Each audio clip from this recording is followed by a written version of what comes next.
ഞാനിന്ന് കാണാൻ വന്നിരിക്കുന്നത് ഹക്ക് എന്ന സിനിമയാണ്. It's based on a true story on the case of Mohammed Ahmed Khan and Bano Begum. ഞാൻ ഈ സിനിമ കണ്ടിട്ട് ബാക്കിയാവും. ഇതിനകത്ത് ഇമ്രാൻ ഹാഷ്മിയുടെ പേര് മാത്രമാണ് അവർ മാറ്റാതിരുന്നത്. യാമി ഗൗതമിന്റെ പേര് ഫസ്റ്റ് നെയിം അവർ മാറ്റിയായിരുന്നു. ഷാസിയ ബാനോ എന്നാക്കിയിട്ടുണ്ട്.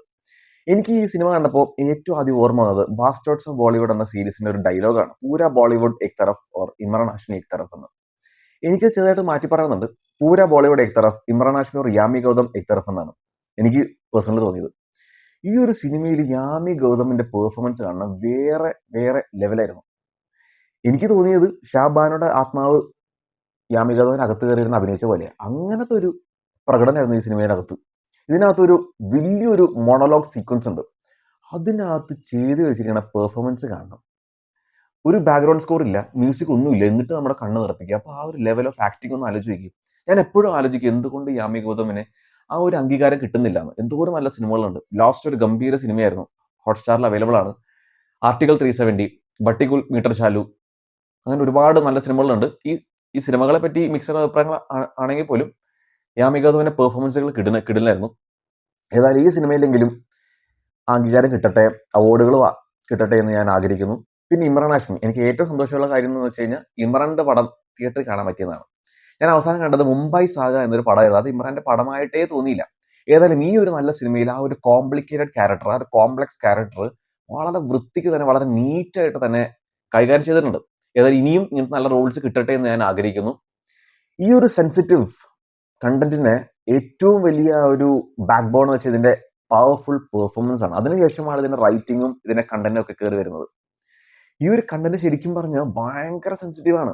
ശരിക്കും പറഞ്ഞാൽ വലിയ പ്രൊട്ടസ്റ്റും വലിയ ബാനും അങ്ങനെയൊക്കെ ഉണ്ടാവേണ്ട സംഭവമായിരുന്നു. പക്ഷെ എന്താ അത്രയും വലിയ ലെവൽ എത്തിയില്ല. അതാണ് ഏറ്റവും വലിയ നല്ല കാര്യം. ബിക്കോസ് നല്ല രീതിയിൽ സപ്പോർട്ട് ഫ്രം പീപ്പിൾ ഉണ്ട് ഈ സിനിമയ്ക്ക് കറന്റ്ലി. ഈ സിനിമയിൽ ഈ സിനിമയുടെ ടോപ്പിക് എന്ന് വെച്ച് കഴിഞ്ഞാൽ ഒരു സ്ത്രീയുടെ റൈറ്റ് വേഴ്സസ് മുസ്ലിം ലോ ആണ്. അത് ഭയങ്കര തോട്ട് പ്രൊവോക്കിംഗ്, ഭയങ്കര ഇന്റൻസ് ആയിട്ടാണ് കാണിച്ചു വെച്ചിരിക്കുന്നത്. ആ ഒരു സ്ത്രീ എത്ര കുറേ കാലങ്ങൾ കോടതിയിലൂടെ കയറി ഇറങ്ങി കഷ്ടപ്പെടുന്ന ഒരു കഥയാണത്. രേഷിനകത്ത് അത് നല്ല മനസ്സിൽ തട്ടി തന്നെയാണ് എഴുതിയിരിക്കുന്നത്. ആ ഒരു കണ്ടന്റിനെ പോലും വളരെ നന്നായിട്ട് തന്നെ ഹാൻഡിൽ ചെയ്തിട്ടുണ്ട്. Personal law, triple talaq, gender justice, male ego, power, money, പിന്നെ എല്ലാം അറിയാം, മതത്തിനെ പറ്റി എല്ലാം അറിയാവുന്ന കുറെ ആൾക്കാരുണ്ടാവുമല്ലോ, അവരെയൊക്കെ നല്ല രീതിയിൽ സിനിമയിൽ കൊട്ടിട്ടുണ്ട്. അതുകൊണ്ടാണ് ഞാൻ നേരത്തെ പറഞ്ഞത്, ഈ ഒരു കുറച്ച് കമ്മ്യൂണിറ്റി, ഒരു മുസ്ലിം കമ്മ്യൂണിറ്റിയുടെ ഒരു ഭൂരിഭാഗം ആൾക്കാർക്കും ഈ സിനിമ ഒട്ടും അഡ്ജസ്റ്റ് ചെയ്യാൻ പറ്റില്ല, അക്സെപ്റ്റ് ചെയ്യാൻ പറ്റില്ല. ശരി, അക്സെപ്റ്റ് ചെയ്യുന്ന ആൾക്കാരുണ്ടാവും, പക്ഷെ അക്സെപ്റ്റ് ചെയ്യാത്ത വേറെയും കുറെ ആൾക്കാരുണ്ടാവും. ഏതായാലും it's a very good movie with sharp writing and extra ordinary performance. Predictable ആണെങ്കിൽ പോലും യാമി ഗൗതമിന്റെ പവർഫുൾ പെർഫോമൻസ് സിനിമയിൽ കംപ്ലീറ്റ്ലി ബാക്ക് ചെയ്ത് പോകുന്നുണ്ടായി. പിന്നെ ഇതിന്റെ ഡയലോഗ്സ് വേറെ ലെവലായിരുന്നു. നമ്മളെ നല്ല രീതിയിൽ പഠിപ്പിക്കുകയും ചിന്തിപ്പിക്കുകയും അറിവ് തരിപ്പിക്കുകയും ചെയ്യും. നമ്മൾ ഈ സിനിമ തിയേറ്ററിൽ നിന്ന് കണ്ട് ഇറങ്ങിയിട്ട് പോലും നമ്മുടെ മനസ്സിൽ ഇതിലെ കുറെ ഡയലോഗുകളും കുറെ സീക്വൻസസും നമ്മുടെ മനസ്സിൽ ഇങ്ങനെ വന്നുകൊണ്ടേയിരിക്കും. സുബർണ വർമ്മയാണ് ഈ സിനിമ ഡയറക്ട് ചെയ്തത്. ഫാമിലി മാൻ എന്ന സീരീസിന്റെ ഡയറക്ടറാണ്. അത്യാവശ്യം നല്ല ഓണസ്റ്റ് ആൻഡ് കമന്റബിൾ വർക്കാണ് ചെയ്തിരിക്കുന്നത്. സിനിമാറ്റോഗ്രഫി ചെയ്തിരിക്കുന്നത് പ്രഥം മെഹ്തയാണ്. വളരെ റൂട്ടഡ് വർക്കായിരുന്നു. അത്യാവശ്യം ഫിൽമി വിഷ്വൽസ് ആണെങ്കിൽ പോലും വളരെ റോ ആൻഡ് റിയലിസ്റ്റിക് ആയിട്ടാണ് മൊത്തത്തിൽ ക്യാപ്ചർ ചെയ്തിരിക്കുന്നത്. കോടതിയിലെ സീൻസ് ആണെങ്കിലും ആ ഒരു ലോക്കൽ ഇന്ത്യ കാണിച്ചതാണെങ്കിലും ആ ഒരു 1975 മുതൽ 85 മുതലുള്ള കാലഘട്ടം വളരെ നന്നായിട്ട് തന്നെ ക്യാപ്ചർ ചെയ്തിട്ടുണ്ട്. മ്യൂസിക് നന്നായിരുന്നു. അത്യാവശ്യം ഡീസന്റ് വർക്ക് തന്നെയാണ് ചെയ്ത് വെച്ചിരിക്കുന്നത്. ഇതിനകത്ത് ഹക്ക് എന്നൊരു പാട്ടുണ്ട്.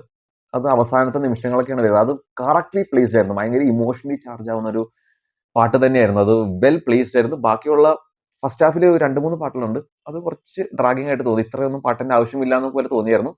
പക്ഷെ എന്നാലും മ്യൂസിക് വലിയ ഡീസന്റ് ആയിട്ട് തന്നെയാണ് അനുഭവപ്പെട്ടത്. ഫസ്റ്റ് ഹാഫ് ഏതായാലും ടോട്ടലി എൻഗേജിംഗ് ആയിരുന്നു. സെക്കൻഡ് ഹാഫിൽ അത്യാവശ്യം കുറച്ച് സ്ലോ പേസ്ഡ് ആണെങ്കിൽ പോലും അവർ എൻഗേജ് ചെയ്ത് തന്നെയാണ് അവർ കഥ പറഞ്ഞു പോയിരിക്കുന്നത്. Overall it's a very powerful sensitive story told in a very powerful and thought provoking way. ഈ ഒരു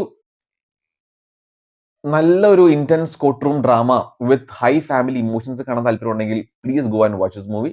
തിയേറ്ററിൽ കാണാൻ പറ്റിയൊരു സിനിമ തന്നെയാണ്.